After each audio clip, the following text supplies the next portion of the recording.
In the quiet Pennsylvania town of Greenville, what started as a peaceful Tuesday morning at Liberty Diner was about to explode into a confrontation that would shake the community to its core. Harold Mitchell, a 92-year-old D-Day veteran, who survived Nazi landmines that cost him his legs, thought his fighting days were over until three entitled teenagers with smartphones and zero respect decided to mock the old man in the wheelchair. They thought they were picking on a helpless target, but they had no idea they were about to wake a sleeping giant. Because when you dishonor a member of the greatest generation, you don't just face one veteran, you face them all. In exactly 63 minutes? Quick pause before we continue. Tell us, where in the world are you watching from? If you're enjoying these stories, make sure to hit subscribe because tomorrow's episode is absolutely mind-blowing. The morning sun filtered through the checkered curtains of Liberty Diner, casting warm golden squares across the worn linoleum floor. The familiar sounds of small-town breakfast filled the air, the sizzle of bacon on the griddle, the gentle clink of coffee cups against saucers, the low murmur of conversations between neighbors who'd known each other for decades. The smell of fresh coffee and maple syrup hung thick in the air, mixing with the faint aroma of old wood and decades of shared memories.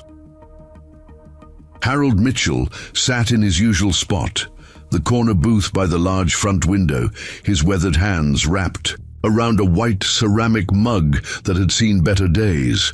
His wheelchair was positioned at the perfect angle, close enough to the table to reach his breakfast, far enough back that he could watch the morning life of Greenville unfold through the glass. At 92, Harold's routine was sacred. Tuesday mornings at Liberty Diner meant scrambled eggs, wheat toast, and black coffee, same as he'd ordered every week for the past 15 years, since Ruby had finally convinced him to get out of the house more often.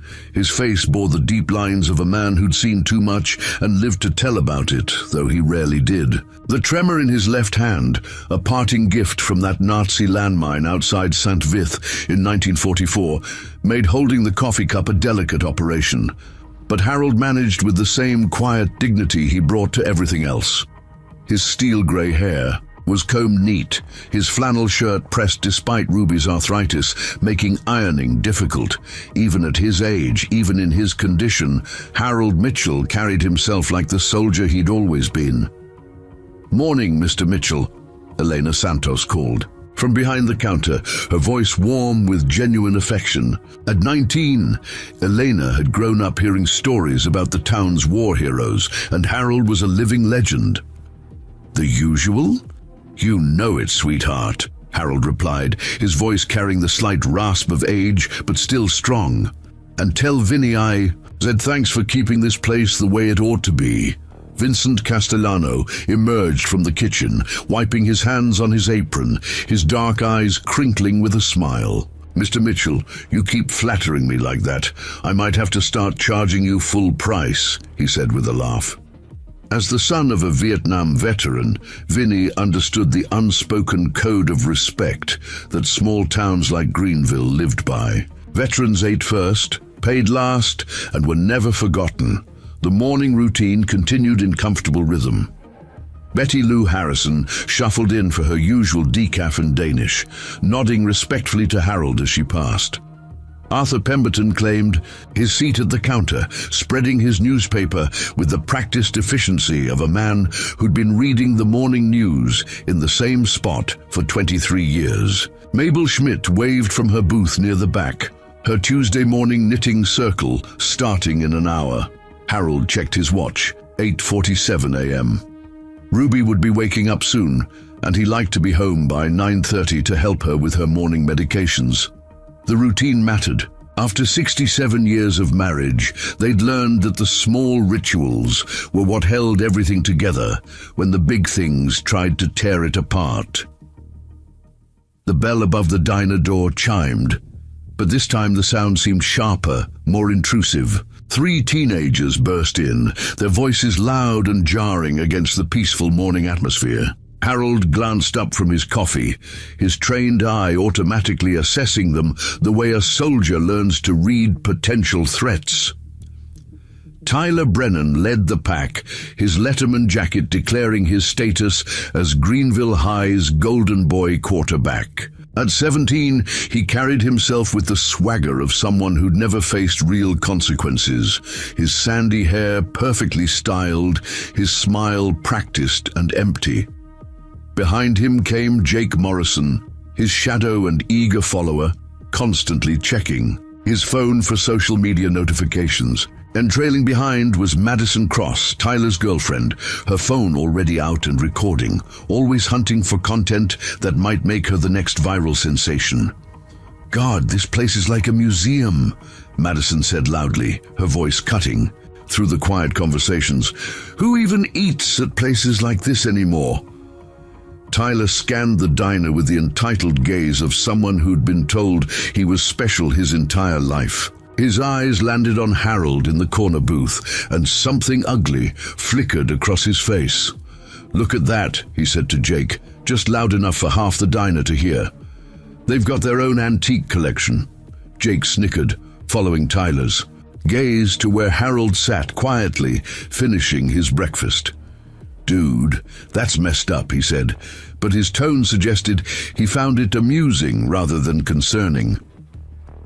Elena's face hardened as she approached their table with menus. She'd grown up in Greenville, learned respect for elders at her grandmother's knee, and these kids were already grating against everything she'd been taught. "Table for 3? She asked, her voice professional but noticeably cooler. "Yeah, somewhere. We won't catch whatever he's got," Tyler said, jerking his head toward Harold. "Is that thing even supposed to be in here?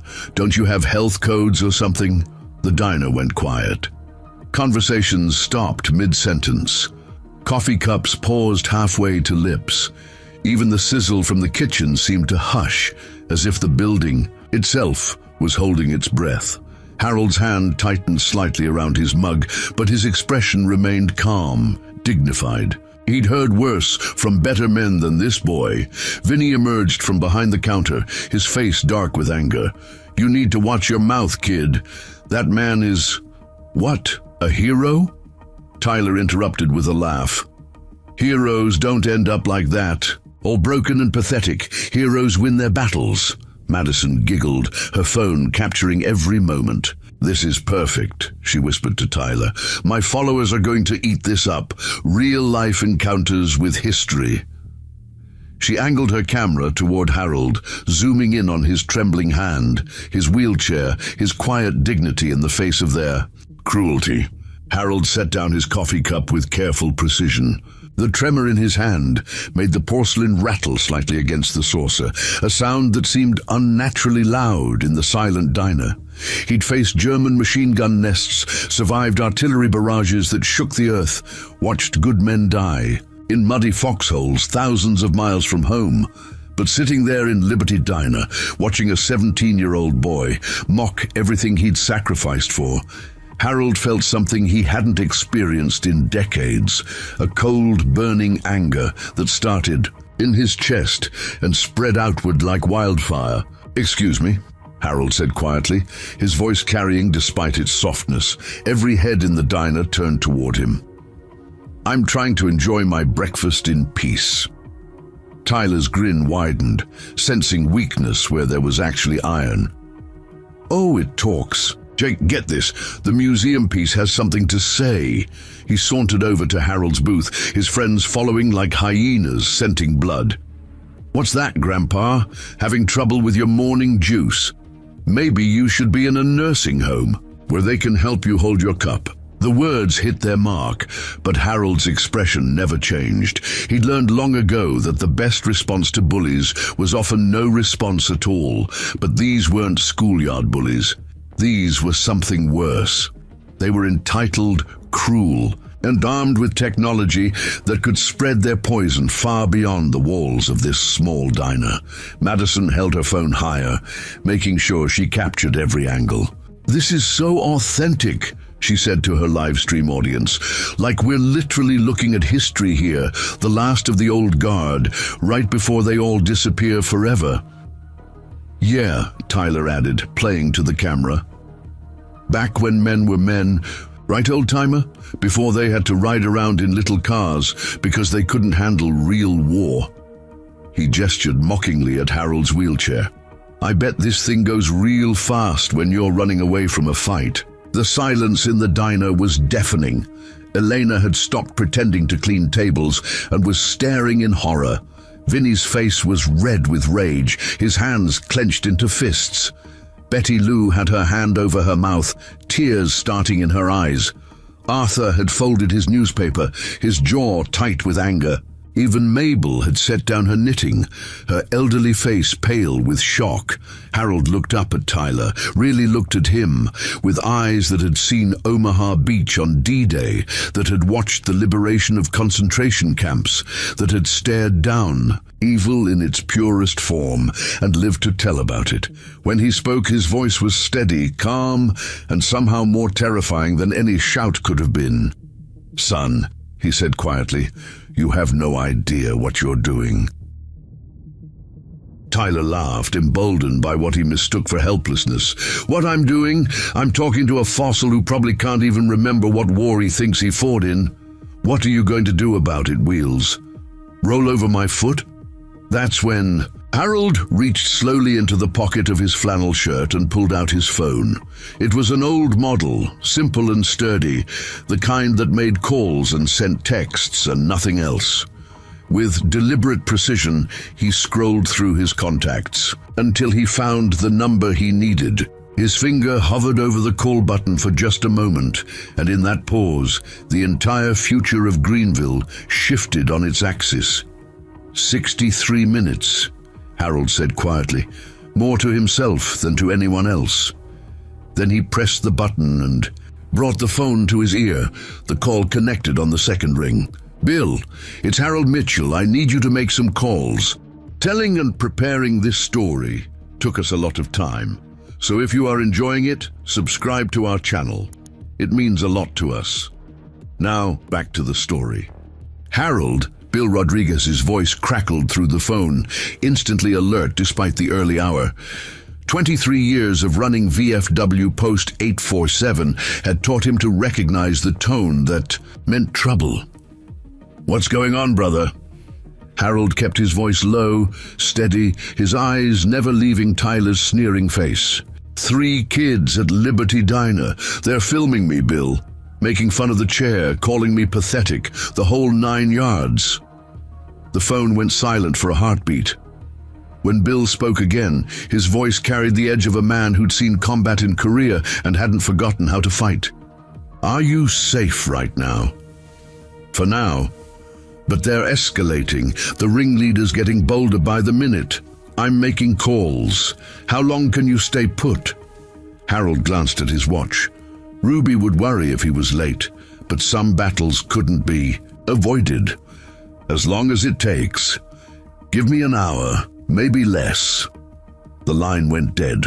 Tyler had been listening with growing amusement, his phone now out to record alongside Madison's. Oh man, he's calling for backup. What's next, Grandpa? The retirement home security guard. Jake was practically bouncing with excitement. Dude, this is going viral for sure. Angry old man calls his nurse because teenagers hurt his feelings. Madison adjusted her angle to catch both Harold and Tyler in frame.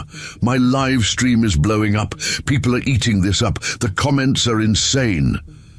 But Harold had already shifted into a different mode, the part of him that had survived the Ardennes by staying calm when everything around him was chaos. He folded his hands in his lap and waited, his breathing steady, his pulse normal. Tyler's taunts became background noise, like distant artillery that couldn't touch him. Meanwhile, across town, at VFW Post 847, Bill Rodriguez was moving with military precision. His first call went to Patricia Thompson. Pat, it's Bill. Emergency at Liberty Diner. Harold's being harassed by some punk kids with cameras. Colonel Patricia Thompson had been awake since 500 hours, as she had every morning for the past 50 years. Harassed how? Mocking his disability, filming him, calling him pathetic. Real nasty stuff. Patricia's jaw tightened. She'd broken. Through barriers her entire military career, faced down discrimination and harassment from men who thought women didn't belong in uniform. But attacking a disabled veteran crossed every line she held sacred. I'll mobilize the network. How many do you need? Everyone who can move. This isn't just about Harold, it's about all of us. By 9:15 a.m., the calls were spreading through Greenville like ripples in a pond. Jimmy O'Brien answered his phone while feeding his granddaughter breakfast, listened for 30 seconds, then hung up and reached for his VFW cap. Dorothy Williams was tending her garden when her phone rang. She was in her car within 5 minutes, her hands still dirty from soil. Miguel Ramirez had been reviewing the VFW's monthly budget when Bill's call came. The numbers could wait. Each veteran contacted 3 others. The mathematics of military communication networks, refined over decades of service, clicked into motion. With practiced efficiency, Frank Kowalski, Harold's old war buddy, didn't wait for transportation. He called his son Jerry to drive him. Maria Gonzalez contacted her former Marines unit scattered across the county. Charles Washington reached out to his old Navy crew who'd settled in surrounding towns after discharge. But the teenagers in Liberty Diner knew none of this. They were too busy feeding off each other's cruelty. Tyler had moved closer to Harold's table, his confidence growing with each laugh from his friends. You know what I think? I think you're faker than those stolen valor guys on the internet. No real soldier would end up like this, sitting alone in some sad diner, shaking like a leaf. Harold's tremor wasn't from fear. It was from the landmine. Shrapnel still lodged near his spine, a constant reminder of the morning he'd thrown himself on a wounded comrade to shield him from a second explosion. But Tyler wouldn't understand sacrifice if it was explained with pictures and small words. I bet you bought that wheelchair at a garage sale, Madison chimed in, her phone capturing every cruel word. Like, who would actually believe this act? Elena. Santos had heard enough. She marched over from behind the counter, her dark eyes blazing. You need to leave now. Tyler turned his attention to her, sizing up this new target. Or what? You'll call the cops on some customers having a conversation. That's not a conversation. That's harassment, Elena shot back. Mr. Mitchell is a decorated veteran who... Decorated with what? Participation trophies. Jake interrupted. Look at him. He can't even hold his coffee steady. Some hero. Vinny Castellano emerged from the kitchen holding a spatula like a weapon. That's it. You're out. All 3 of you. Tyler stepped into Vinny's space, using his height advantage. This is a public business, right? We haven't broken any laws, just having a friendly chat with the local history exhibit. Watch your mouth before I watch it for you, Vinny warned, his voice dropping to a dangerous level. Ooh, tough guy. Madison giggled, swinging her camera toward the confrontation. This is even better than I hoped. Small-town drama with a side of elderly abuse. The word abuse hung in the air like a challenge. Several customers had their own phones out now, some recording the teenagers, others making calls. Betty Lou was whispering urgently into her cell phone, probably alerting her church prayer chain. Arthur Pemberton had abandoned his newspaper entirely, his face grim with disapproval. But Harold remained still, centered, watching everything with the patience of a man who'd learned that the loudest threats often came from the weakest enemies. He'd seen real evil, faced genuine monsters, wearing human faces. These children were just cruel and ignorant, and about to learn why those 2 qualities made for a dangerous combination. At 9:23 a.m., Deputy Sheriff Amanda Walsh was finishing her patrol route when her radio crackled with a priority call. From dispatch, before she could respond, her personal phone rang. Amanda, it's Patricia Thompson. We've got a situation developing at Liberty Diner. Veterans being harassed. Amanda's expression hardened. She'd done 2 tours in Iraq, lost friends to IEDs, carried wounded comrades to safety under enemy fire. Disrespecting veterans wasn't just wrong, it was personal. I'm 3 minutes out. Good. But Amanda, this isn't just about law enforcement. This is about community. At Greenville High School, Principal Robert Hayes was reviewing disciplinary reports when his secretary knocked on his door. "Mr. Hayes, I just got a call from my aunt at the diner. Some students are causing a scene, and it sounds like they might be ours." Hayes looked up from his paperwork, his Marine training making him instantly alert to potential problems. Which students? She thinks one of them might be Tyler Brennan. Hayes closed his files and reached for his jacket. Tyler Brennan, star. Quarterback, straight-A student, college-bound golden boy, with a mean streak his parents refused to acknowledge. If Tyler was involved, this wasn't going to be a simple teenage prank. Back at Liberty Diner, the confrontation was reaching a tipping point. Tyler had grown bolder, moving even closer to Harold's table, his phone camera inches from the veteran's face. "Come on, war hero," Tyler taunted. "Tell us about your great battles. Did you single-handedly defeat Hitler, save the world for democracy? Or did you just sit in the back cleaning dishes while real men did the fighting?" For the first time, since the harassment began, Harold's composure cracked. Not with anger, but with something that might have been pity. He looked up at Tyler with eyes that had seen the liberation of Dachau, that had watched 18-year-old boys die, calling for their mothers, that had witnessed humanity at both its absolute worst and its most transcendent. "Son," Harold said, quietly, "in about 37 minutes you're going to learn what real consequences look like." Tyler laughed, but there was something in Harold's tone that made the sound ring hollow. "Consequences? From who? The other museum pieces? I'm shaking." But Harold was no longer looking at Tyler. He was looking past him, through the diner window, where the first vehicles were already pulling into the parking lot. A pickup truck with VFW plates. A sedan flying a small American flag. A van with Korean War Veterans Association painted on the side. Madison noticed Harold's shift in attention and spun around, her camera following his gaze. "Oh my God," she whispered, her streaming audience growing by the hundreds as words spread across social media. "There are, like, old people arriving. This is actually happening." Tyler glanced out the window and felt his first flicker of uncertainty. So what? It's probably bingo day or something. But Harold was smiling now. Not the bitter smile of an old man being mocked, but the quiet satisfaction of a soldier who'd called for backup and heard the cavalry coming over the hill. "Tyler," he said, using the boy's name for the first time, having overheard it during the taunts. "You wanted to know about consequences. Class is about to begin." The first veteran through Liberty Diner's door was Frank Kowalski, Harold's battle buddy from the 29th Infantry Division. At 87, Frank moved with the careful deliberation of a man whose bones remembered every winter in European foxholes, but his eyes were sharp as bayonets. Behind him came his son Jerry, whose presence served as both transportation and witness to what was about to unfold. Tyler barely glanced up from his phone as the door chimed.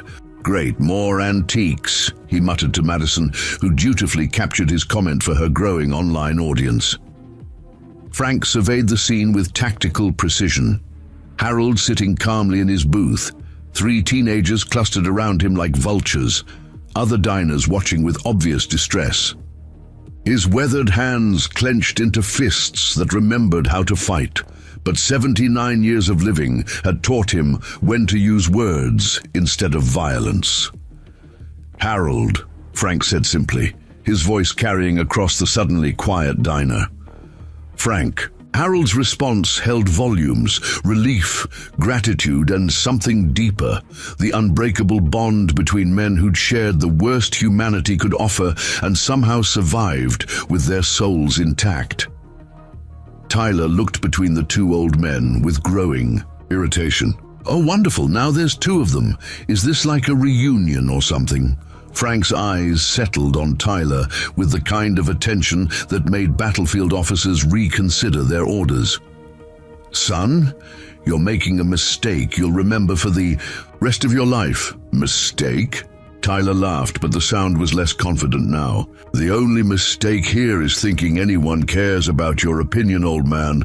Madison zoomed in on Frank's face, catching the moment when something ancient and dangerous flickered behind his weathered features.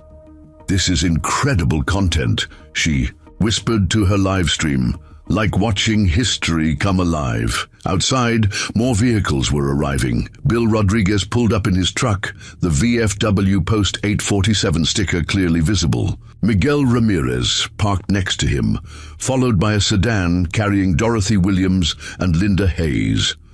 Each vehicle added to the growing presence that Tyler was still too arrogant to recognize as a threat. Elena Santos moved closer to Harold's table, positioning herself protectively near the elderly veterans. "Mr. Kowalski, can I get you some coffee?" "That's kind of you, dear, but I don't think we'll be here long," Frank replied, his gaze never leaving Tyler's face. Jake Morrison finally seemed to sense the shifting atmosphere. "Tyler, maybe we should what? Run from some nursing?" "Home escapees!" Tyler's voice had risen, attracting attention from the growing crowd outside. "I'm not intimidated by a bunch of old men who couldn't fight their way out of a paper bag." The words hit Frank like a physical blow. For a moment, he was 19 again, crouched in a landing craft approaching Omaha Beach, watching German artillery tear his friends apart before they could even reach the sand. He remembered Harold throwing himself on a landmine to save a wounded. Sergeant remembered carrying his bleeding friend to safety while machine gun fire chewed up the ground around them. "Harold," Frank said quietly, "tell me about that morning outside St. Vit." Harold understood immediately. Sometimes the young needed to hear what courage actually looked like. December 19th, 1944. "We were retreating through the Ardennes when we found Sergeant Morrison. No relation to you, son." He nodded at Jake, pinned down by German artillery. "Frank and I went back for him."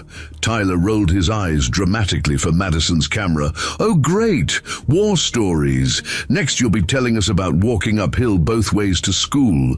But Frank continued as if Tyler hadn't spoken. "Harold saw the landmine first. Could have kept running. We all could have. But Harold, he threw himself forward, used his body to shield Morrison from the blast." "The shrapnel took out my legs," Harold said simply.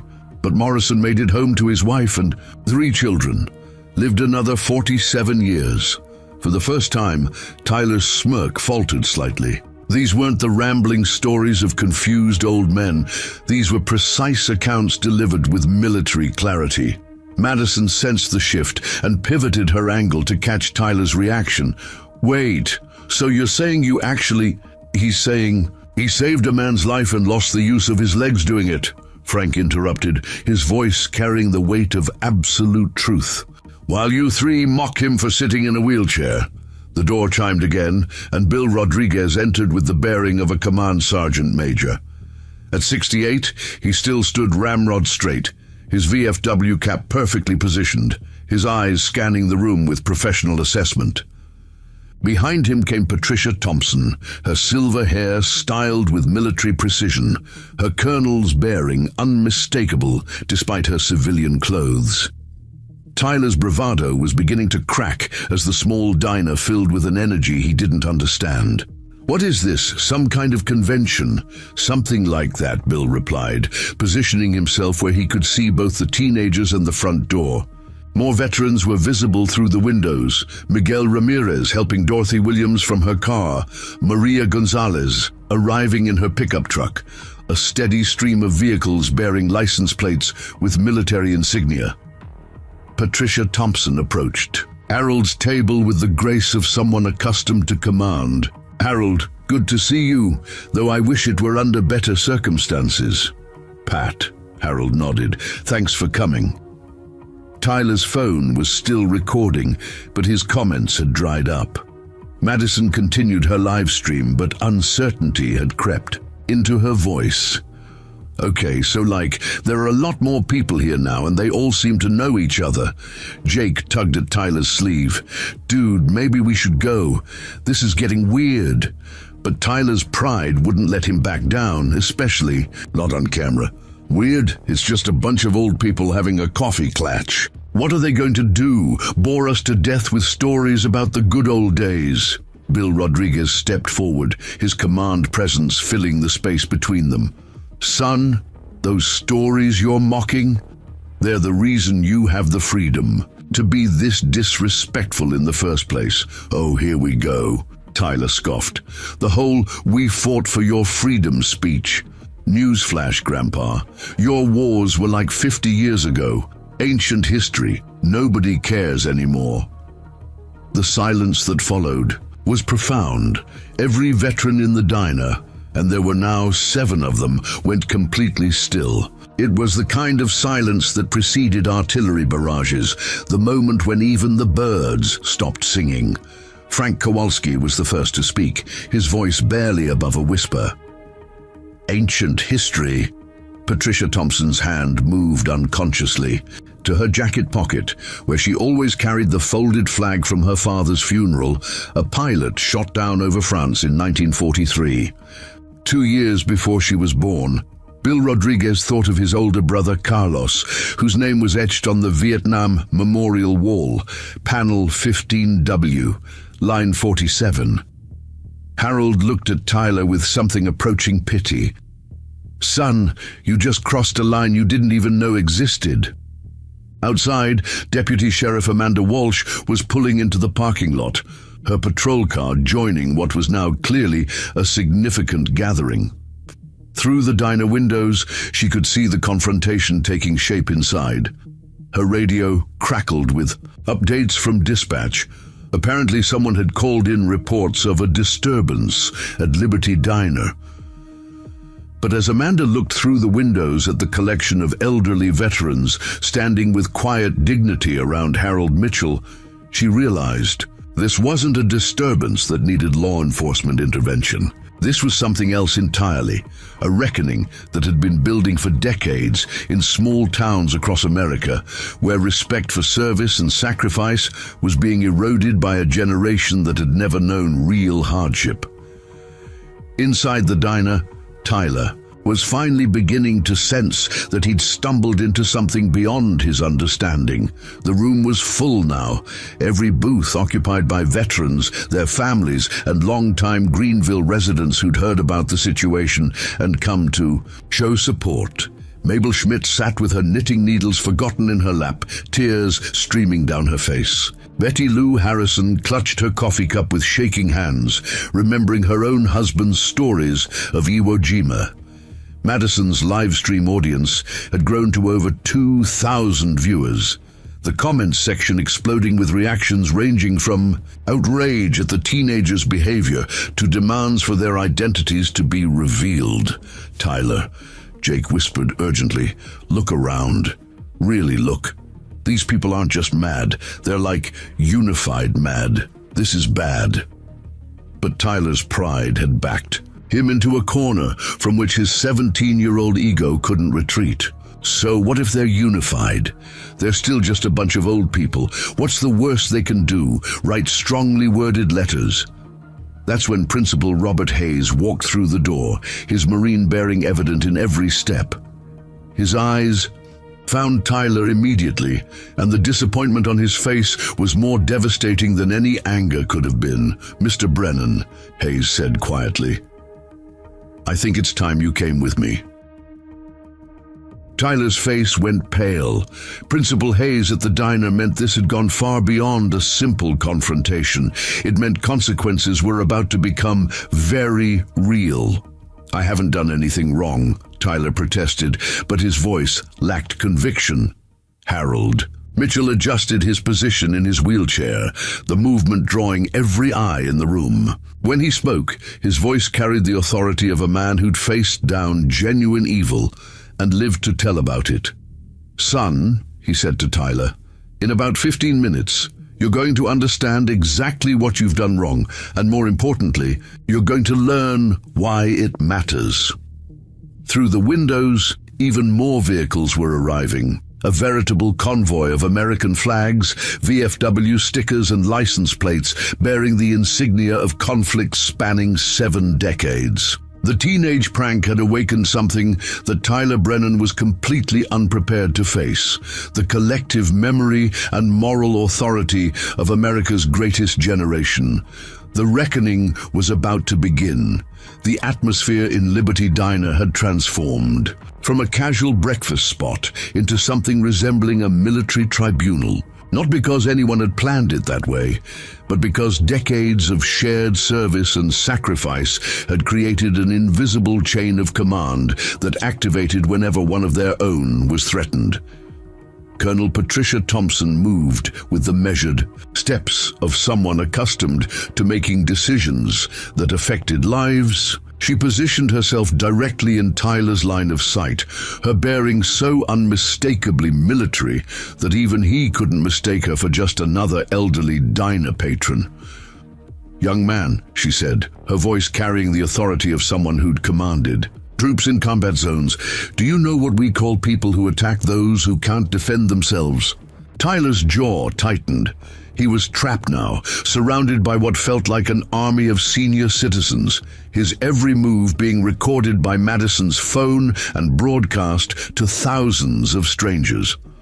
"Look, lady, I don't know who you think you are." "Colonel Patricia Thompson, United States Air Force, retired," she replied crisply. 27 years of service, including 2 tours in Vietnam, where I learned the difference between courage and cowardice. And right now, son, you're showing me textbook cowardice.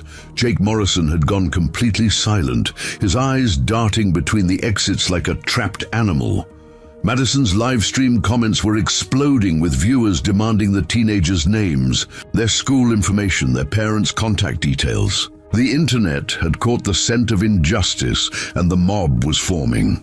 Bill Rodriguez approached Tyler from another angle, his movement coordinated with Patricia's in the unconscious way that career military personnel never quite lose. "You want to know what real strength looks like? It's not picking on someone in a wheelchair. It's what Harold did on December 19th, 1944. I already heard this story," Tyler snapped, but his voice cracked slightly.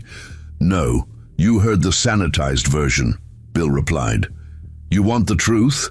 Harold was retreating with his unit when they found Sergeant Morrison trapped under enemy fire. The smart play, the safe play, was to keep moving. But Harold went back. Alone." Frank Kowalski's weathered face was grave as he picked up the narrative. "The landmine was buried in the snow.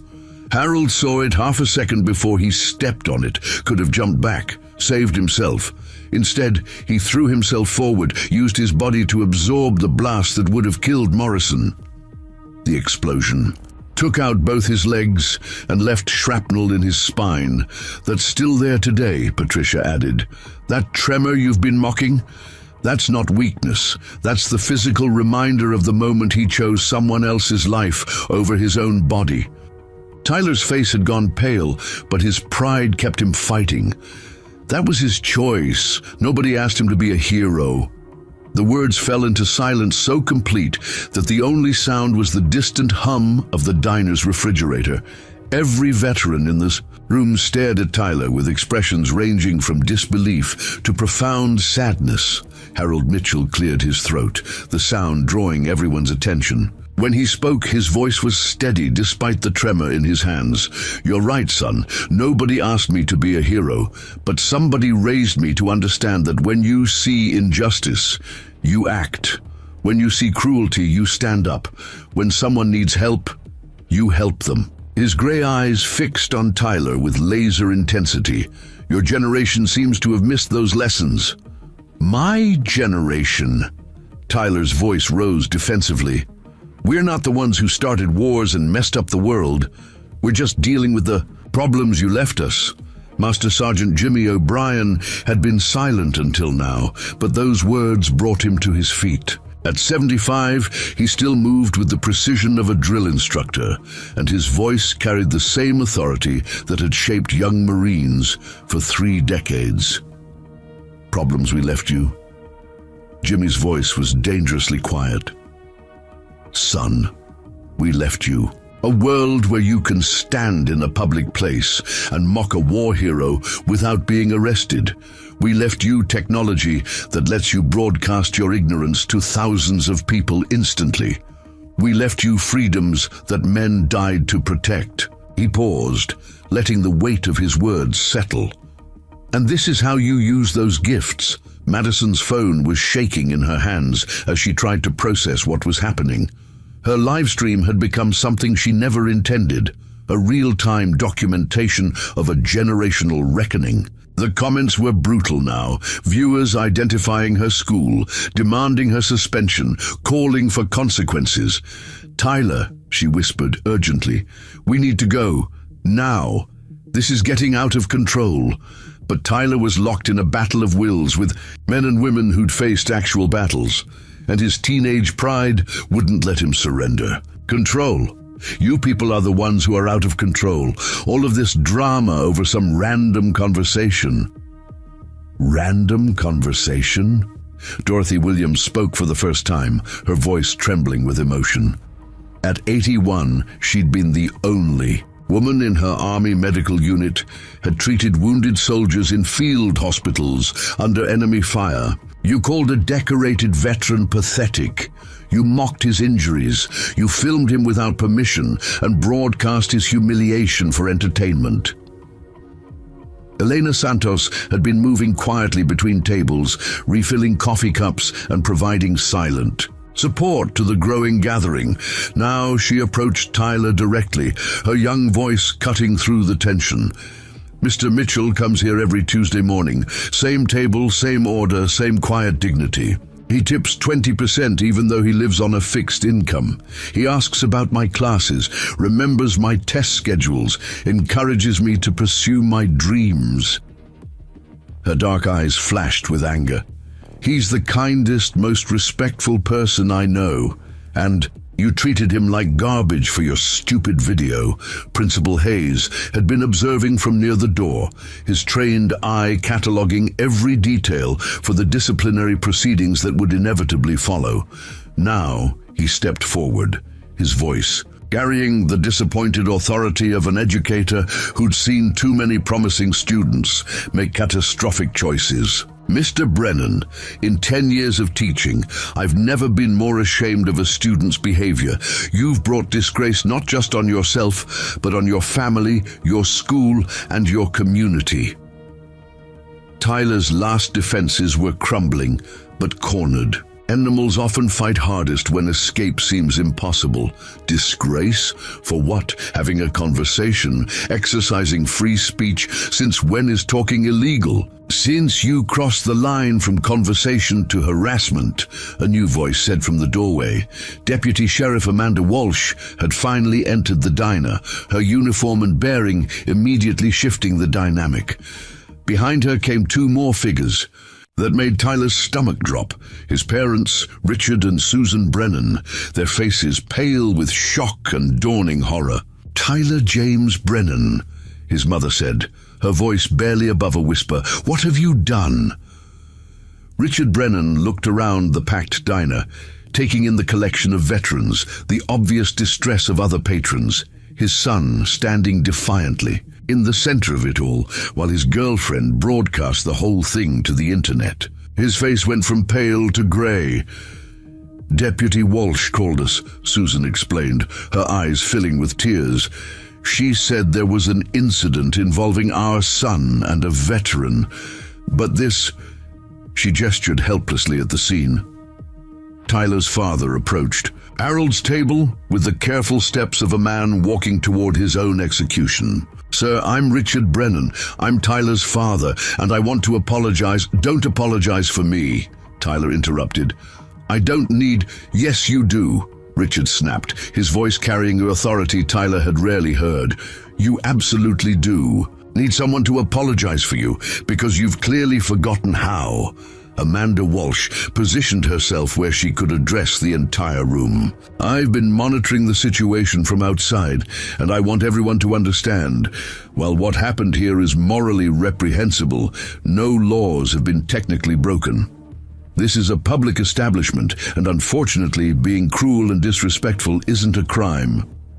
"Yet," muttered Miguel Ramirez, his Gulf War veteran status giving weight to the implied threat, but Harold Mitchell raised a trembling hand, drawing attention back to himself. "Deputy Walsh is right. These children haven't broken any laws. They've just broken something more important.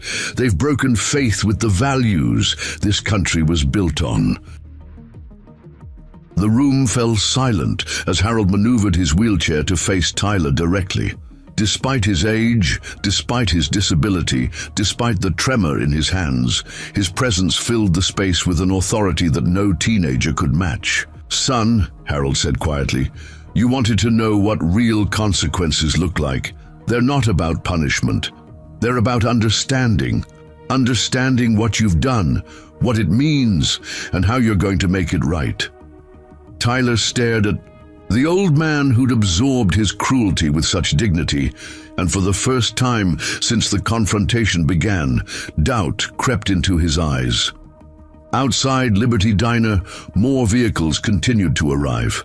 The parking lot looked like a VFW convention, crossed with a small-town emergency response. Word had spread beyond just the veterans community. Concerned citizens, curious neighbors, and local news crews were beginning to gather. The reckoning Harold had promised was no longer minutes away. It was happening right now, in real time, with the whole world watching through Madison's trembling phone camera. And Tyler Brennan was about to learn that some lessons can only be taught by those who've earned the right to teach them. Dr. Sarah Goldman arrived at Liberty Diner carrying a manila folder that would change everything. As a VA social worker who'd spent 15 years advocating for disabled veterans, she'd seen Harold's name on a priority list that morning and rushed over when she heard about the incident through the Veterans Network. "Harold," she said warmly, approaching his table with professional concern, "I came as soon as I heard. Are you all right?" "I'm fine, Sarah. Just dealing with some young people who need education about respect." Tyler rolled his eyes at what he perceived as more unnecessary drama. "Great. Now they're calling in social workers. What's next? A grief counselor?" Dr. Goldman turned toward Tyler with the measured gaze of someone who dealt with difficult cases before. "Actually, I'm here because Harold Mitchell is one of the most documented heroes in this county's military history. And from what I'm hearing, you've been questioning the validity of his service." She opened the manila folder, pulling out photocopied documents that crackled with age and authenticity. "These are Harold's official military records, declassified, and available through Freedom of Information Act requests." Madison's livestream audience had swelled to over 5,000 viewers as word spread across social media platforms. Her phone's battery was dying, but she didn't dare stop recording as Dr. Goldman spread the documents across Harold's table. Bronze Star with V for Valor, awarded for actions on December 19, 1944, during the Battle of the Bulge. Purple Heart, for wounds received in action. Combat Infantry Badge, Good Conduct Medal. Dr. Goldman's voice carried the weight of official documentation. "And that's just from his European service." Frank Kowalski leaned forward, his eyes bright with memory. "Tell them about the other thing, Sarah, the thing Harold never talks about." Harold shot Frank a warning look, but Dr. Goldman was already pulling out another document. Presidential Unit Citation for Actions during the Liberation of Dachau Concentration Camp, April 29, 1945. The diner went completely silent. Even Tyler's smirk faltered as the weight of that date, that place, settled over the room like a shroud. Dr. Goldman continued reading from the official record. Private First Class Mitchell's unit was among the first Allied forces to enter the camp. According to witness statements, he volunteered for burial detail despite already being wounded, worked 18-hour shifts treating survivors, and donated his own rations to starving prisoners. "Harold," Patricia Thompson said softly, "you never mentioned Dachau." Harold's hands were shaking more than usual, but his voice remained steady. "Some things are better left buried, Pat." But Tyler, perhaps sensing that his narrative was completely unraveling, made one last desperate attempt to maintain his position. "Those could be anyone's papers. How do we know they're really his?" The question hung in the air like a slap. Several veterans actually gasped at the audacity. Richard Brennan's face went from gray to red as he realized his son had just accused a decorated war hero of stolen valor. Dr. Goldman reached into her folder one more time and produced a faded photograph.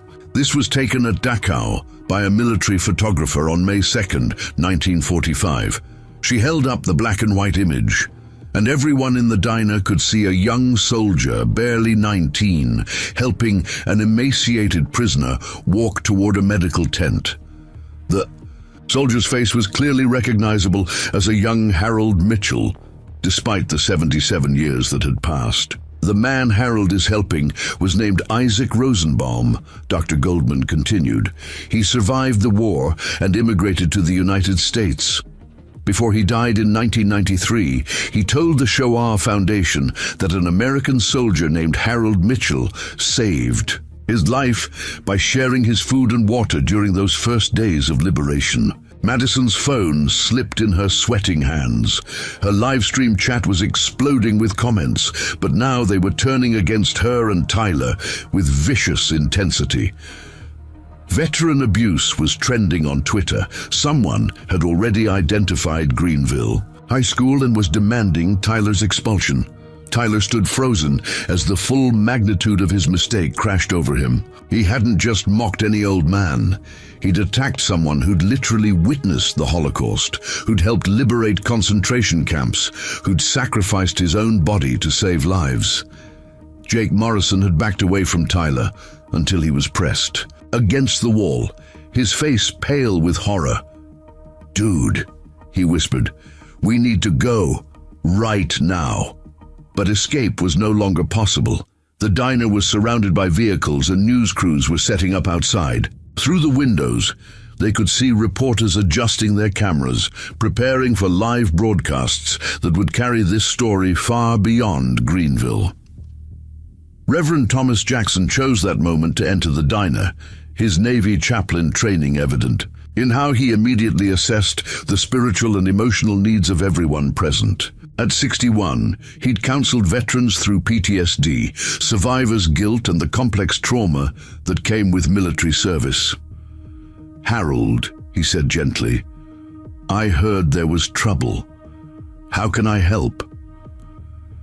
"Just pray for these children, Tom. They don't understand what they've done." Tyler's mother had been crying silently since seeing the documents, but now she approached Harold's table with halting steps. "Mr. Mitchell, I am so deeply sorry. I don't know what happened to my son, how he could behave this way. We raised him better than this." "Mrs. Brennan," Harold replied kindly, "your son isn't evil. He's just ignorant, and ignorance can be cured with education." Principal Hayes had been making notes throughout the confrontation, documenting everything for the disciplinary procedures that would follow. "Mr. Mitchell, I want you to know that Greenville High School will be taking immediate action. This behavior violates every standard we uphold." "What I want," Harold said slowly, "isn't punishment. It's understanding. These children need to learn what service means, what sacrifice looks like, what respect demands." Bill Rodriguez stepped forward with a proposal that had clearly been forming during the confrontation. "Harold's right. Punishment alone won't fix this." but education might. He turned to address Tyler directly. Son, you got a choice to make. You can continue down this path of disrespect and entitlement, or you can learn something from this moment. Tyler finally found his voice, though. It came out as barely a whisper. What kind of learning? Community service at the VA hospital, Bill replied. 100 hours of helping real veterans with real problems. You'll see what service looks like when it's not just words in a textbook. And you'll research and present a report on the liberation of Dachau, Patricia Thompson added. Not just the facts, but what it meant. What those soldiers saw, what they had to live with afterward. Dr. Goldman nodded approvingly. I can arrange for you to interview some of our Holocaust survivors who are still living. Let them tell you their stories directly. Madison had finally stopped live streaming, her phone dead and her social media accounts already being flooded with angry messages. What about me? She asked in a small voice. Elena Santos, who'd been watching the proceedings with growing confidence, spoke up. You're going to learn about journalism ethics, about the difference between documenting news and exploiting people for entertainment. Deputy Walsh had been coordinating with the news crews outside, but now she returned with an update. The story's gone national. 3 major networks want interviews, and social media engagement is off the charts. This isn't going away quietly. Tyler slumped against the wall, the full weight of his situation finally crushing his defiance. I didn't mean for it to go this far. But it did go this far, Harold said firmly. And now you have to deal with the consequences, real consequences that will follow you for years. Frank Kowalski approached Tyler with the careful steps of a man who'd seen other young people make similar mistakes during his long life.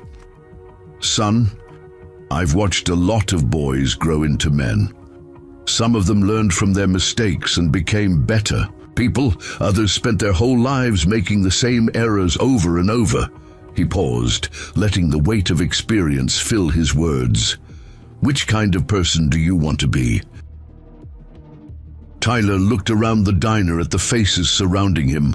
Veterans who'd served with honor, community members who'd rallied to protect one of their own, his own parents whose disappointment was written across their features like scars. For the first time since the confrontation began, Tyler Brennan seemed to truly see what he'd done. Not just the harassment, not just the filming, but the complete failure to recognize the humanity and dignity of someone who'd given everything for his country. I want to apologize, he said finally, his voice cracking with emotion. I want to make this right.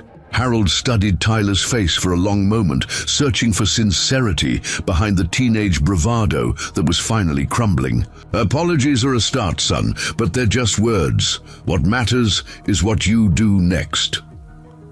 Outside Liberty Diner, the crowd continued to grow. Veterans from surrounding counties were arriving to show support. Community leaders were gathering to discuss how to turn this incident into a teaching moment for the entire town. News crews were preparing live broadcasts that would carry the story of respect, consequences, and the possibility of redemption to audiences across the country. The confrontation that had started with cruelty was evolving into something unprecedented. A.E. real-time lesson in accountability, community standards, and the power of standing up for what's right. But the hardest part was still to come. Tyler had expressed a desire to apologize and make amends, but actually following through on that commitment would test whether his remorse was genuine or just another performance for the cameras. Judge Margaret Foster didn't usually make house calls, but the flood of messages from her Veterans Network had convinced her that Liberty Diner needed more than just community intervention. At 58, with 30 years of Army Reserve JAG experience, she understood that some situations required judicial oversight to ensure lasting change. She entered the diner with the quiet authority of someone who'd presided over military courts and civilian benches alike. Her presence immediately shifted the dynamic. This was no longer just a community confrontation, but a situation with potential legal ramifications. "Your Honor," Principal Hayes said, recognizing her immediately. "I didn't expect to see you. Here, Robert, when a situation involves potential hate crime elements against our veterans, I make it my business to understand the full scope." Judge Foster's eyes swept the room, taking in Tyler's defeated posture, Madison's obvious distress, and Harold's continued dignity despite everything. Tyler's father stepped forward nervously. "Judge Foster, we're committed to making this right. Whatever Tyler needs to do. Mr. Brennan, this isn't about what you're willing to do. It's about what your son chooses to do when he thinks no one important is watching." She turned to Tyler directly. "Young man, you've committed acts that, while not technically criminal, demonstrate a profound failure of character. The question now is whether that failure is permanent or correctable." Ashley Brennan, Tyler's 14-year-old sister, had arrived with their aunt after hearing about the incident through the school's emergency notification system. She stood in the doorway, staring at her brother with a mixture of shame and disbelief. "Tyler," Ashley's voice was small, confused. "Why would you do this?" The question hit Tyler harder than any condemnation from the adults. Ashley had always looked up to him, followed his lead, defended him when their parents criticized his choices. Seeing disappointment in her young face seemed to crack something inside him that had remained intact despite everything else. "Ash, I don't know. I wasn't thinking." "You weren't thinking about hurting an old man for fun?" Ashley's voice carried a moral clarity that cut through every excuse Tyler might have offered. "What's wrong with you?" Meanwhile, Connor Walsh, deputy, Walsh's 16-year-old son, had been quietly recording the aftermath on his own phone. Unlike Madison's exploitative live stream, Connor was documenting this for his civics class project on community response to crisis. He approached Harold's table respectfully. "Mr. Mitchell, sir, I'm Connor Walsh. My mom is Deputy Walsh, and I just wanted to say thank you for your service. And I'm sorry this happened to you." Harold's tired eyes brightened slightly. "Thank you. Son, your mother raised you right. Could I ask you something, sir? For a school project about how communities handle problems?" "Of course." Connor's question was thoughtful, mature beyond his years. "What do you think needs to happen for healing to begin, not just for Tyler, but for everyone who watched this?" The question silenced the room. Even the veterans, who'd been focused on education and consequences, paused to consider the deeper implications of what had transpired. Harold was quiet for a long moment before responding. "Healing requires 3 things, son: truth, accountability, and genuine change. We've established the truth about what happened here. Accountability is starting to take shape. But genuine change, that's the hardest part, because it requires humility." He looked directly at Tyler. "Are you capable of humility, son?" Tyler's answer would have to wait, because at that moment Sophia Chen, the high school's valedictorian and student body president, burst through the diner door with news that changed everything. "Principal Hayes, Tyler, you need to see this, right now." Sophia held up her phone, showing a social media feed that was exploding with activity. Someone identified Tyler from the live stream, his full name, address, social security number, everything. And it's not just criticism anymore. People are making threats. The room went cold. What had started as community accountability was spiraling into something dangerous and uncontrolled. "What kind of threats?" Deputy Walsh asked, immediately shifting. "Into law enforcement mode. Death threats against Tyler and his family," Sophia replied, her face pale. "Threats to burn down their house. Someone posted their home address with instructions to pay the veteran hater a visit. And they're going after Madison and Jake too." Judge Foster's expression hardened. "This is exactly what I was afraid of.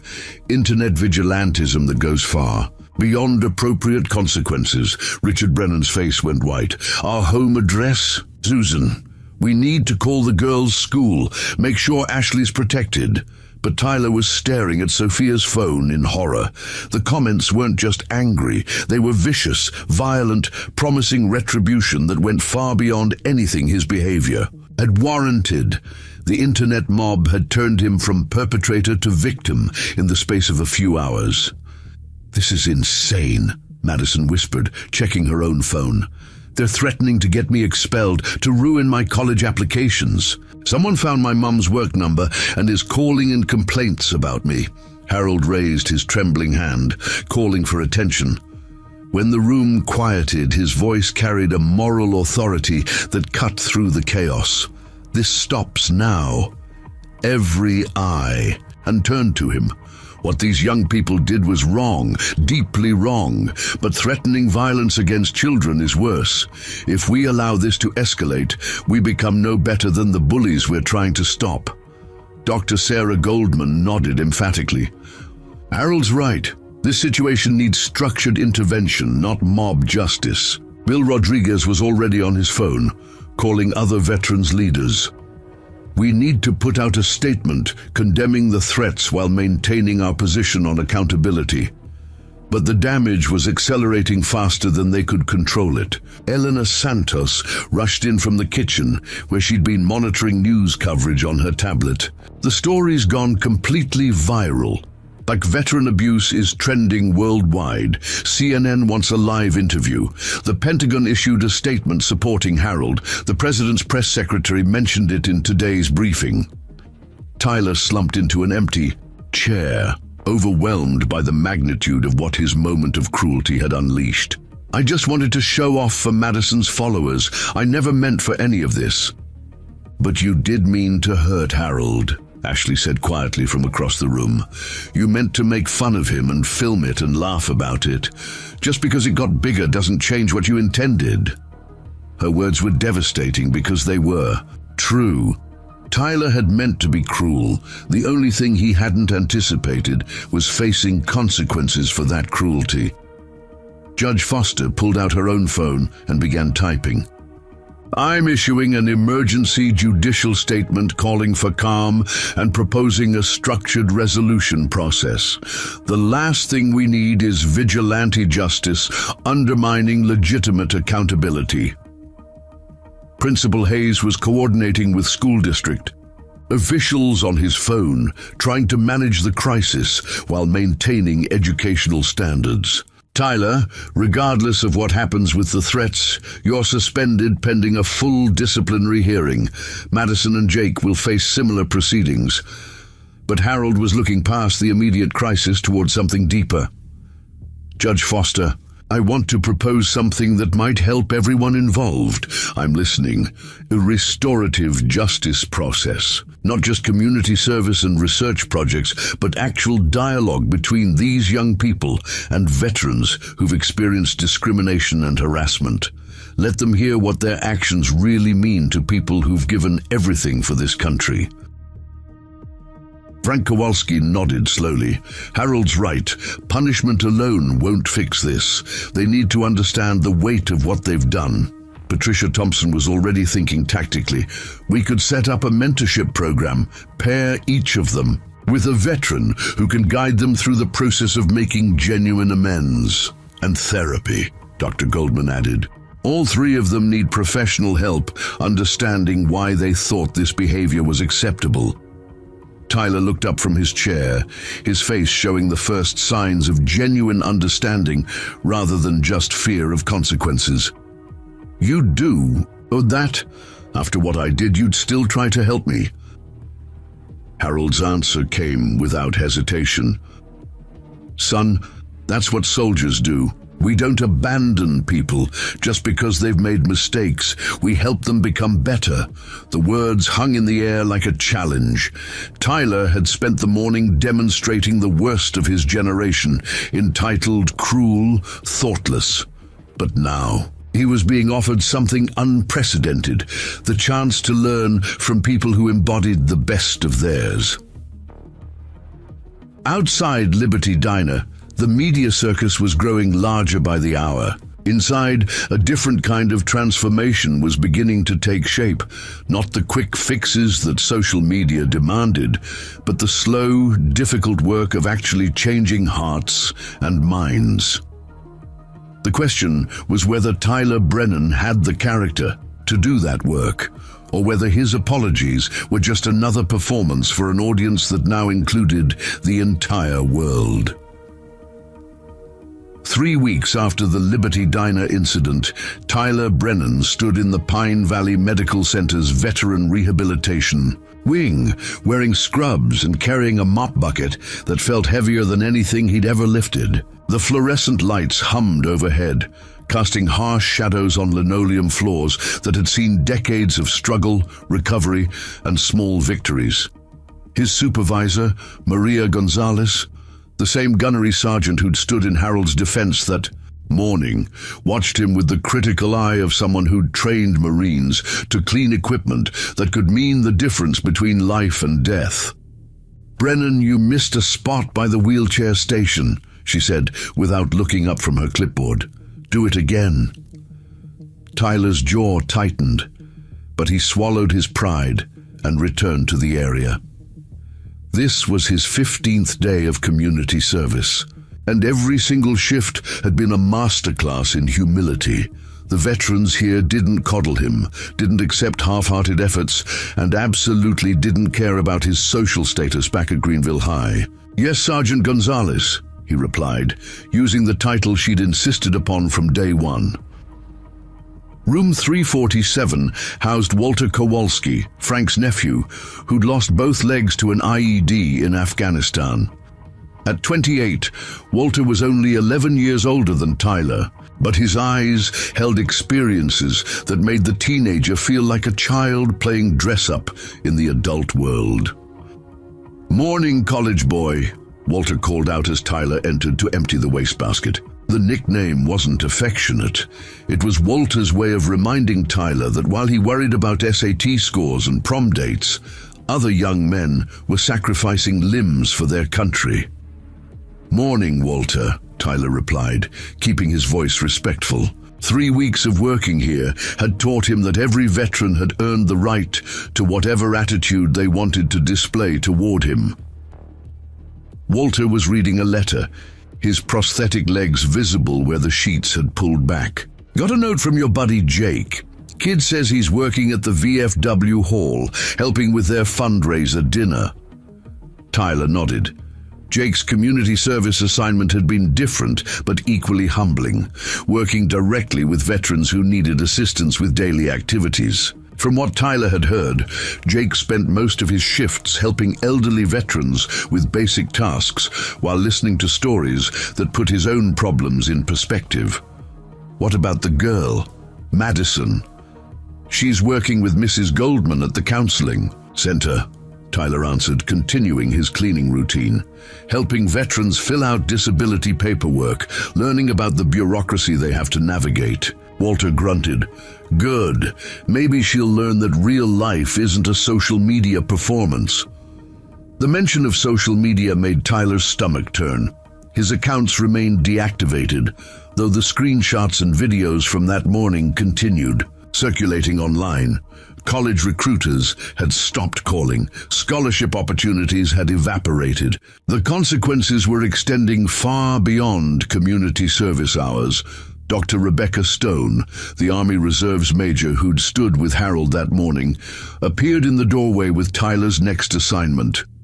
"Brennan, Mr. Kowalski in 351 needs help with his physical therapy exercises, and I want you to actually listen to his story this time, not just go through the motions."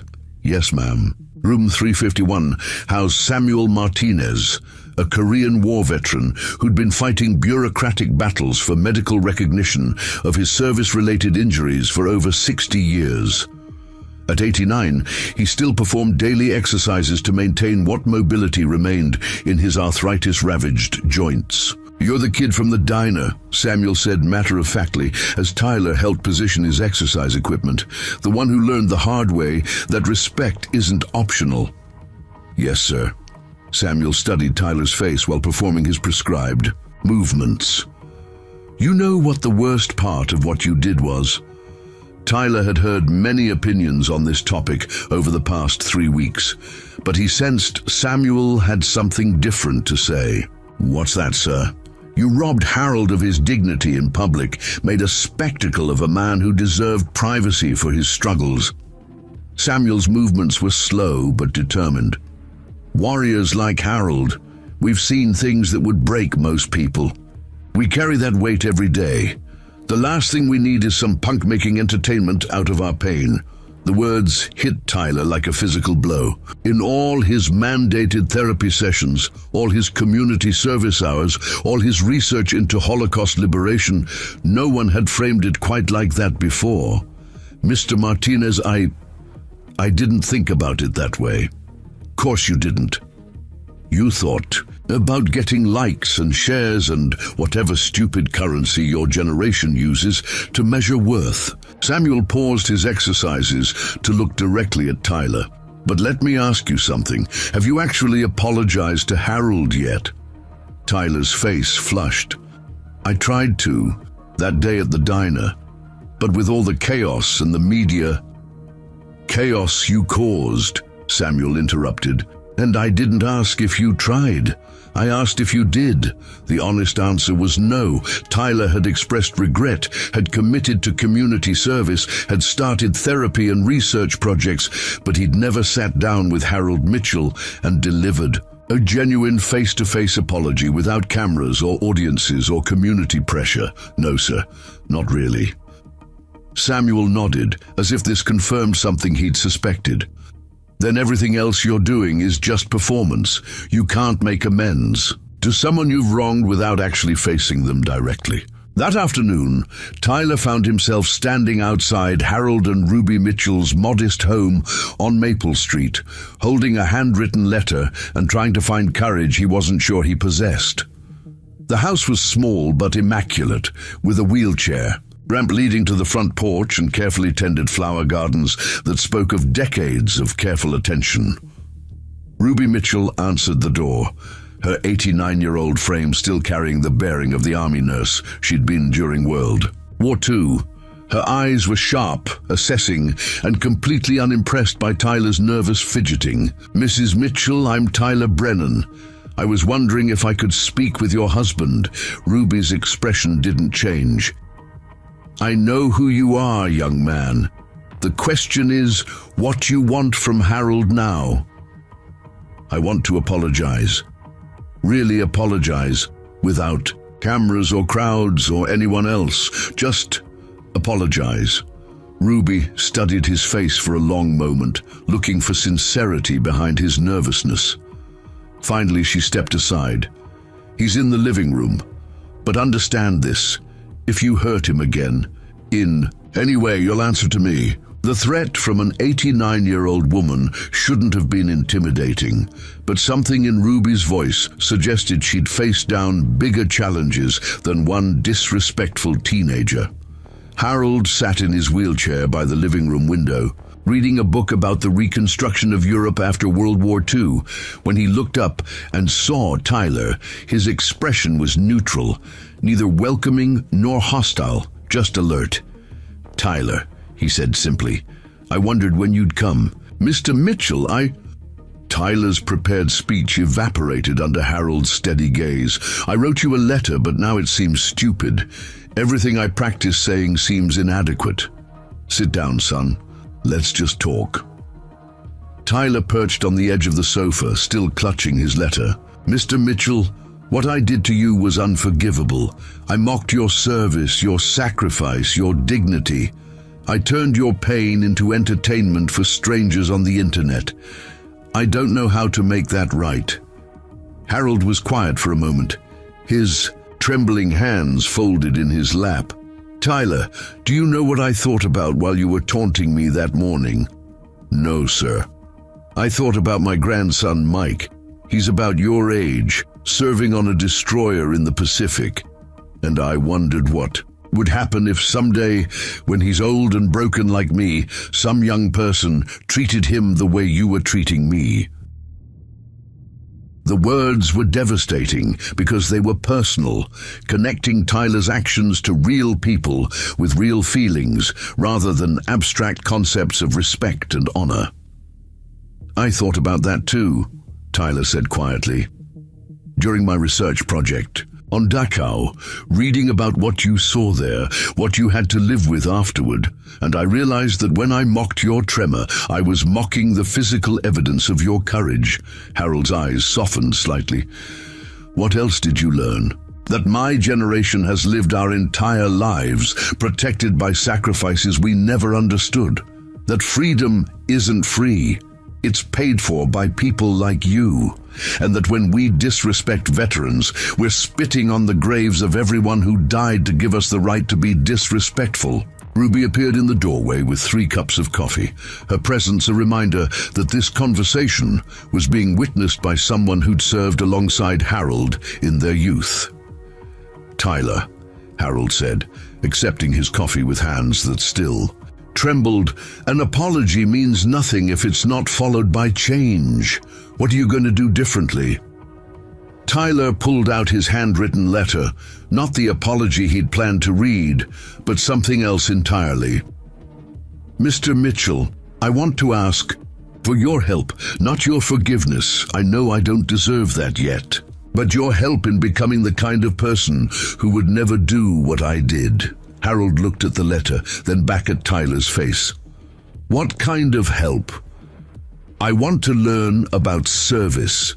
Real service, not community service hours. I want to understand what made your generation different from mine.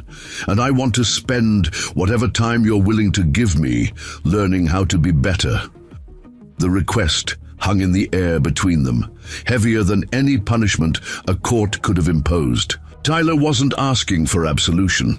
He was asking for the chance to earn it through genuine transformation.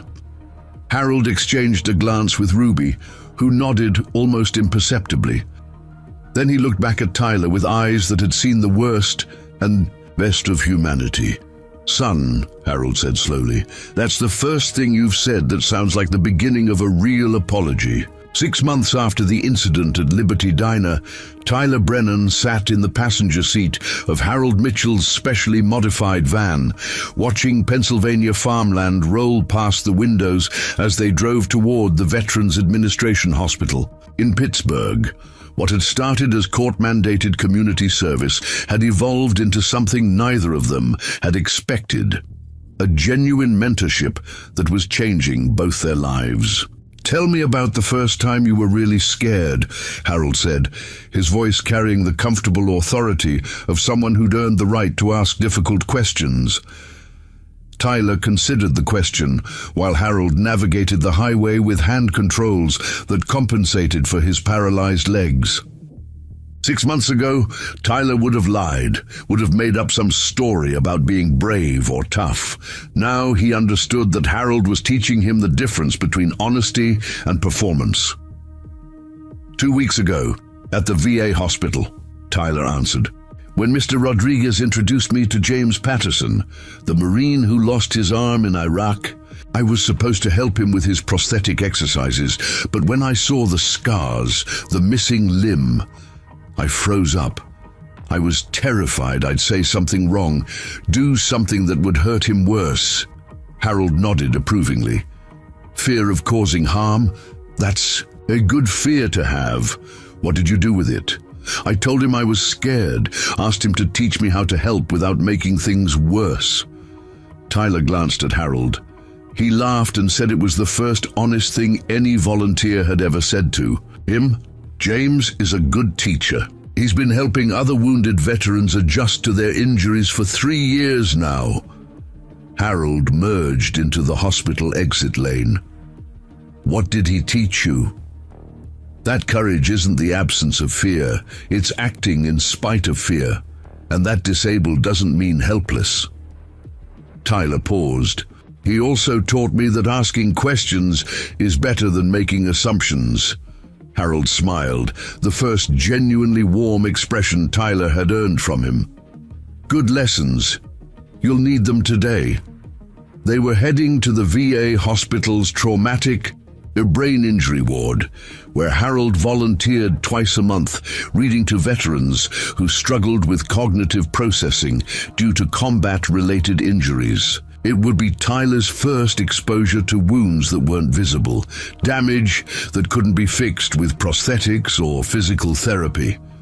"Mr. Mitchell, can I ask you something personal?" "Shoot." "That first day at your house when I asked for your help, why did you say yes? After what I did to you, why didn't you just tell me to get lost?"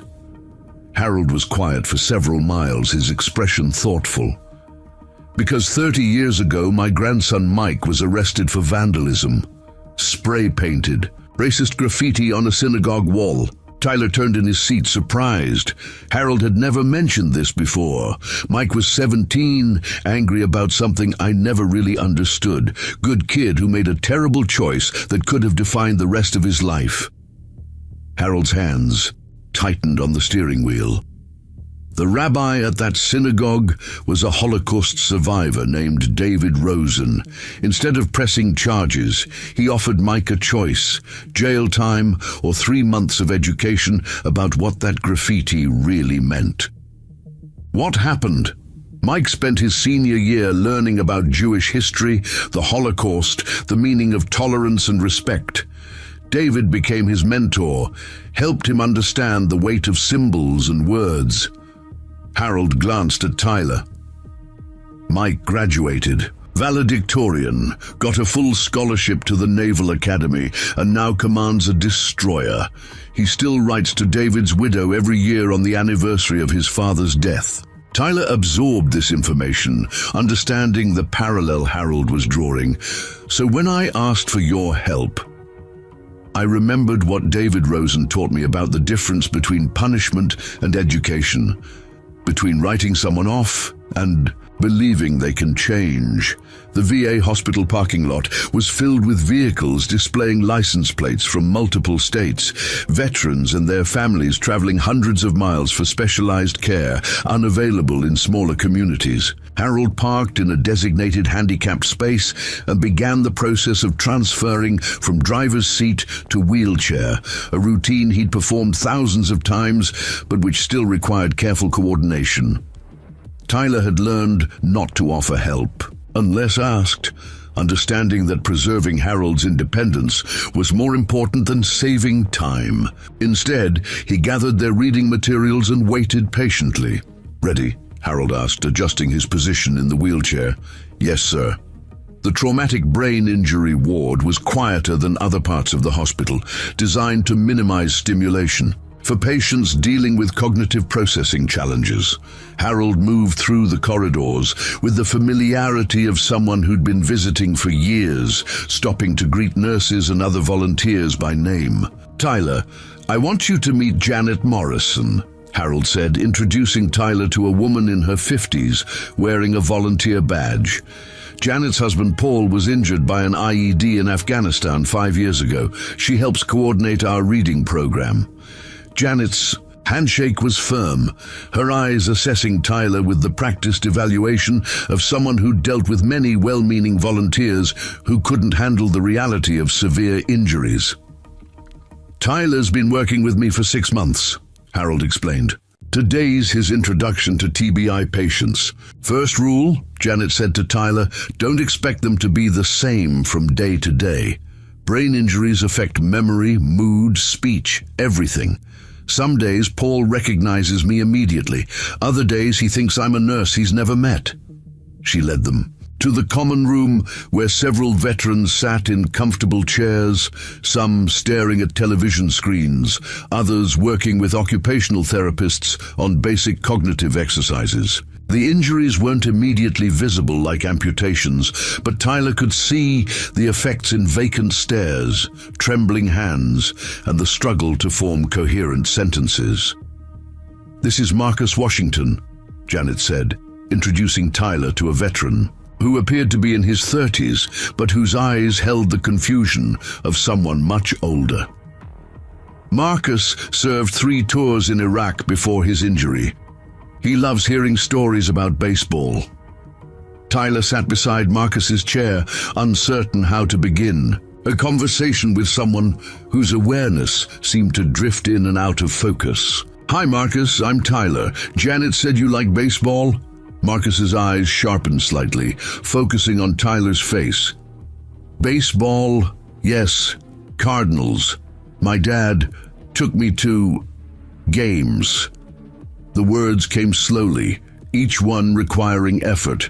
Tyler found himself adjusting his own speech pattern, speaking more slowly and clearly. "That sounds great. What position did you play?" "Shortstop. Fast hands. Good glove." Marcus smiled, and for a moment his expression cleared. "Made varsity. Senior year. Scholarship to... The thought trailed off, lost in the damaged pathways of his brain. Tyler felt a familiar fear rising. The terror of saying something wrong, of causing additional pain to someone who'd already sacrificed so much. Then he remembered James Patterson's advice about honest questions being better than false assumptions. "Marcus, would you like me to read you some baseball scores? I brought today's sports section." Marcus nodded eagerly, his attention focusing with an intensity that surprised Tyler.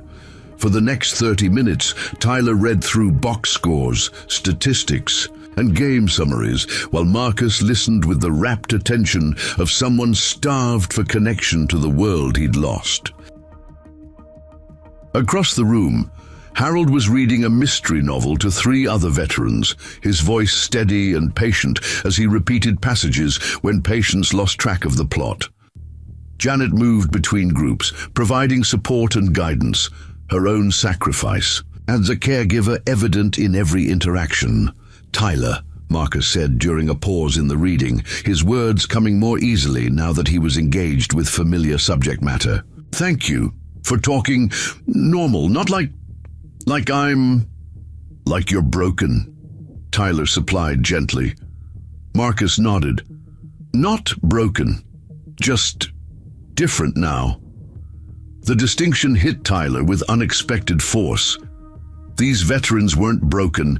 They were wounded, changed, dealing with invisible injuries that required patience and understanding rather than pity or condescension. "Marcus, can I ask you something about your service?" "Sure. Do you regret it? Going to Iraq? Getting hurt?" Marcus was quiet for a long moment, his damaged brain working to process the complex question. "Regret getting hurt? Yes. Regret serving? No. My guys, my unit, they made it home. That matters." Tyler found himself blinking back tears, understanding for the first time the depth of sacrifice that went beyond physical wounds. Marcus had lost his cognitive abilities, his career prospects, his independence, but he didn't regret the service that cost him everything because it protected others. During the drive back to Greenville, Tyler was unusually quiet. Harold let the silence stretch for miles before speaking. "Heavy day?" "Yeah." Tyler stared out the window at passing farmland. "Mr. Mitchell, how do you do it? How do you visit places like that, see what war costs people, and not get overwhelmed by it?" Harold's answer came slowly, thoughtfully. "Because someone has to witness it. Someone has to remember their sacrifice and make sure it matters. If we forget what war costs, we'll be too quick to start the next one. Is that why you agreed to mentor me, to make sure I remember?" "Partly, but also because I believe people can change if they're willing to do the work." Harold glanced at Tyler. "You've been doing the work, son. 6 months ago, you saw veterans as targets for entertainment. Today, you saw Marcus as a person who deserved respect and dignity." Tyler considered this assessment. "I still have a long way to go. We all do. That's what makes us human." As they entered Greenville's city limits, Tyler realized that his relationship with Harold had become the most important element of his education, not just about veterans or service or sacrifice, but about what it meant to be a decent human being. "Mr. Mitchell, would you be willing to help me with something?" "What's that?" I want to organize a support program at school, pair students with veterans who need assistance with technology, transportation, or just companionship. But I want to do it right, with proper training and supervision. Harold's smile was warm with approval. Now you're thinking like someone who understands service, Tyler. Let's make some calls. The mentorship that had begun as court-mandated rehabilitation was evolving into something much more significant, a partnership aimed at bridging the gap between generations and ensuring that the lessons of service and sacrifice weren't lost to time or indifference. 1 year after the Liberty Diner incident, the Greenville High School auditorium was packed with an unusual audience. Veterans from 3 counties sat alongside students, parents, and community members for the inaugural presentation of the Bridges of Honor program, Tyler Brennan's student veteran support initiative that had grown far beyond anyone's initial expectations. Tyler stood at the podium, no longer the arrogant teenager who'd mocked a war hero for social media likes. 12 months of genuine service, mentorship, and hard-earned wisdom had transformed him into someone his former self wouldn't have recognized. His hands were steady as he adjusted the microphone, his voice clear and confident without the brittle bravado that had once defined him. A year ago, I stood in Liberty Diner and made the worst mistake of my life, he began, his words carrying to every corner of the packed auditorium. I mocked Harold Mitchell, a 92-year-old World War II veteran, because I thought his disability made him weak. I filmed it for entertainment. I treated a genuine American hero like he was nothing more than a punchline. In the front row, Harold sat in his wheelchair with Ruby beside him, their presence a testament to the power of forgiveness and redemption. Behind them sat the veterans who'd responded to Harold's call that morning: Bill Rodriguez, Patricia Thompson, Frank Kowalski, and dozens of others who'd become Tyler's teachers, mentors, and eventually friends. What I didn't understand then was that I wasn't just attacking one man. I was attacking the values that built this country: service, sacrifice, honor, and the basic human decency that says we protect those who protected us. Tyler paused, his eyes finding Harold's in the crowd. Harold could have destroyed me that day. Instead, he chose to educate me. Madison Cross sat 3 rows back, her own transformation evident in her posture and attention. Her court-mandated service at the Veterans Counseling Center had evolved into a passion for documentary filmmaking focused on veteran stories. Her latest project, Invisible Wounds, had won a regional high school film competition and was being considered for national distribution.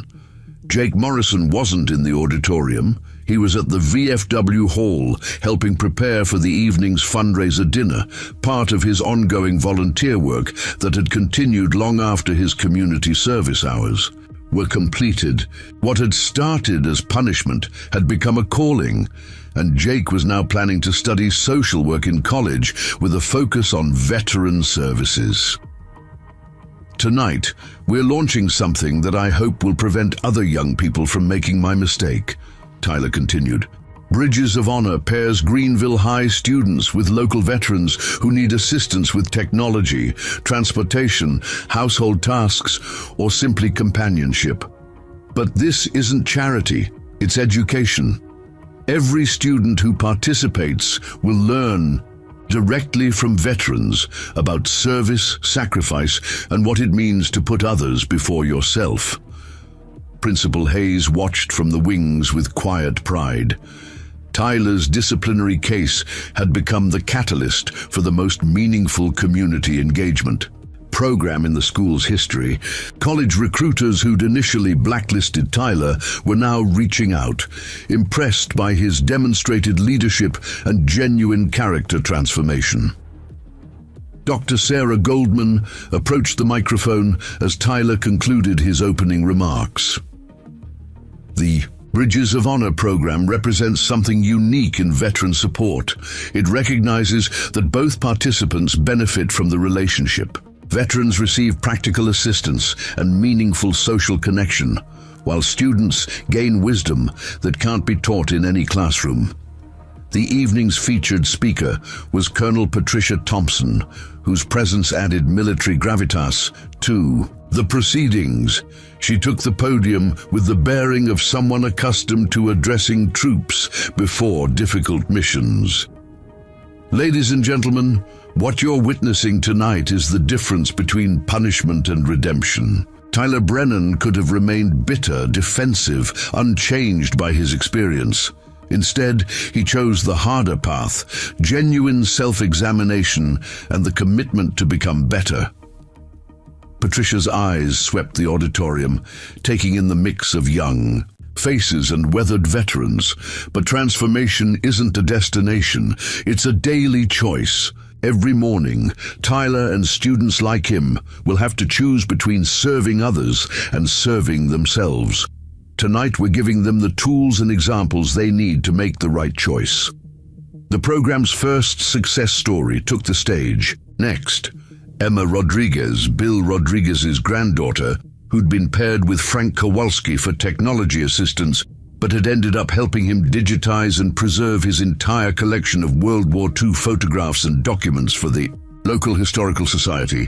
Mr. Kowalski taught me that history isn't something that happened to other people a long time ago, Emma said, her voice steady despite her obvious nervousness.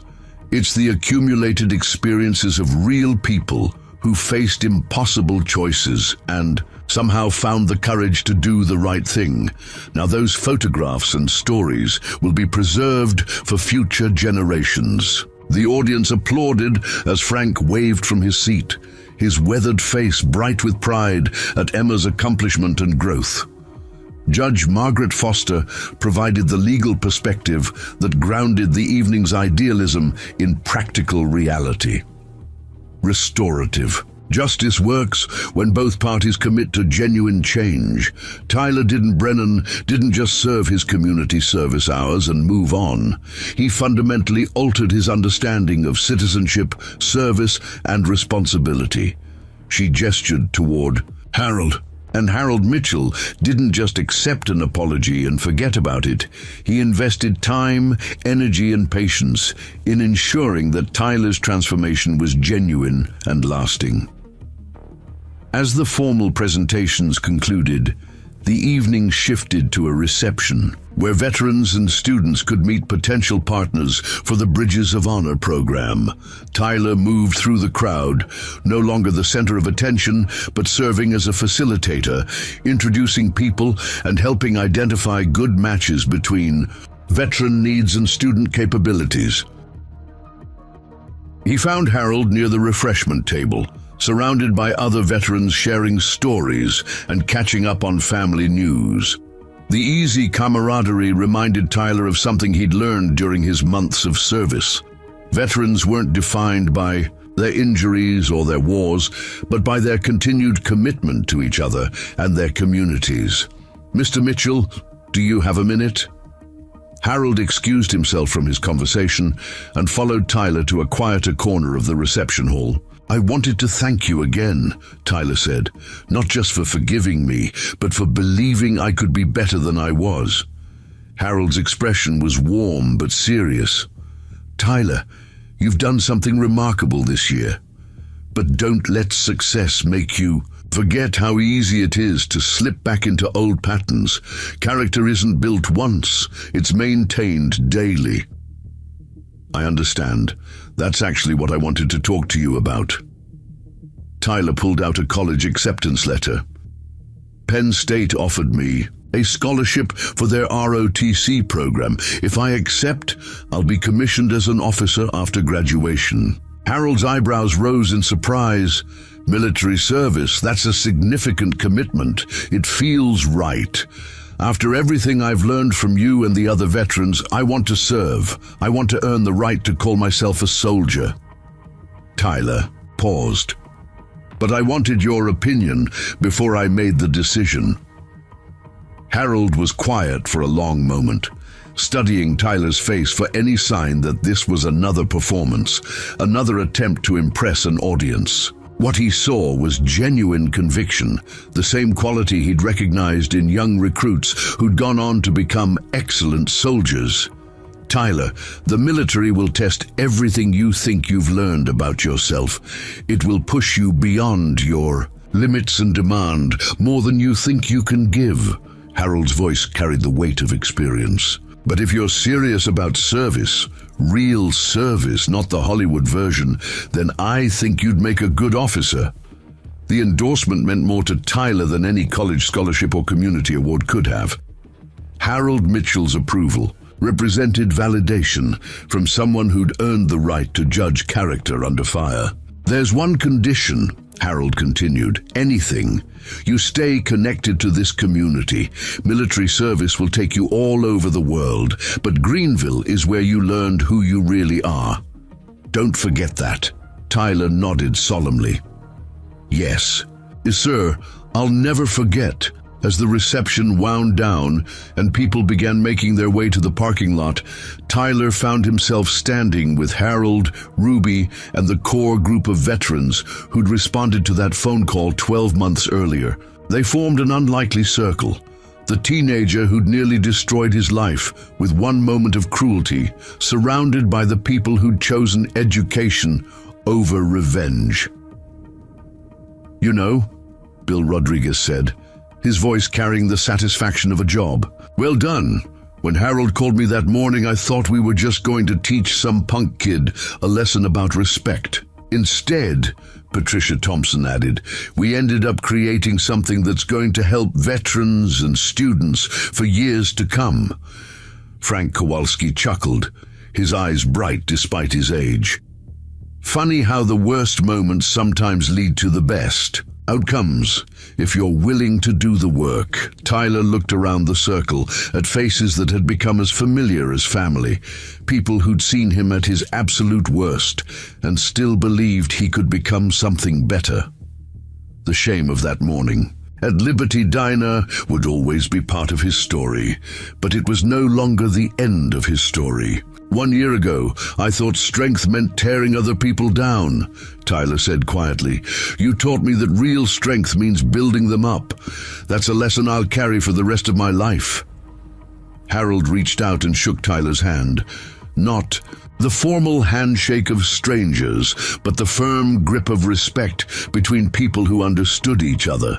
Son, Harold said, you've turned out to be one hell of a young man. Outside in the parking lot, as families and veterans dispersed to their cars, Tyler helped Harold transfer from his wheelchair to the driver's seat of his modified van. It was a routine they'd performed dozens of times, but tonight it felt different. Less like assistance and more like partnership. Tyler, Harold said as he started the engine, you know this isn't really the end, right? This is just the beginning of understanding what service really means. Tyler nodded, understanding that his transformation wasn't complete. It was ongoing, a commitment that would require daily renewal for the rest of his life. I know, Mr. Mitchell, and I'm ready for whatever comes next. As the van pulled away, Ruby waved through the passenger window while Harold offered a small salute that Tyler returned with military precision. The kid who'd mocked a veteran's disability had become a young man preparing to serve his country, a transformation that proved redemption was possible for anyone willing to do the hard work of becoming better. The parking lot emptied slowly as the last participants in the evening's program made their way home, carrying with them the knowledge that respect, properly taught and properly learned, could bridge any gap between generations, backgrounds, or experiences. In Greenville, Pennsylvania, the lesson of Liberty Diner lived on, not as a cautionary tale about the consequences of cruelty, but as proof that even the worst mistakes could become the foundation for something better if people had the courage to choose redemption over revenge and education over punishment. The story that had started with a phone call and 63 minutes of community response had become something much larger, a model for how societies could choose healing over hatred, growth over destruction, and hope over despair. Some battles, Harold reflected as he drove through the familiar streets of his hometown, were won not with weapons but with wisdom, not through force but through patience, and not by destroying enemies, but by creating allies. The greatest victory wasn't defeating Tyler Brennan, it was transforming him into someone worth having as a fellow citizen, a future leader, and perhaps someday, a brother in arms. The end. Up next, 2 more incredible stories are waiting for you right on your screen. If you enjoyed this one, you won't want to miss this. Just click to watch. And don't forget to subscribe. It would mean a lot.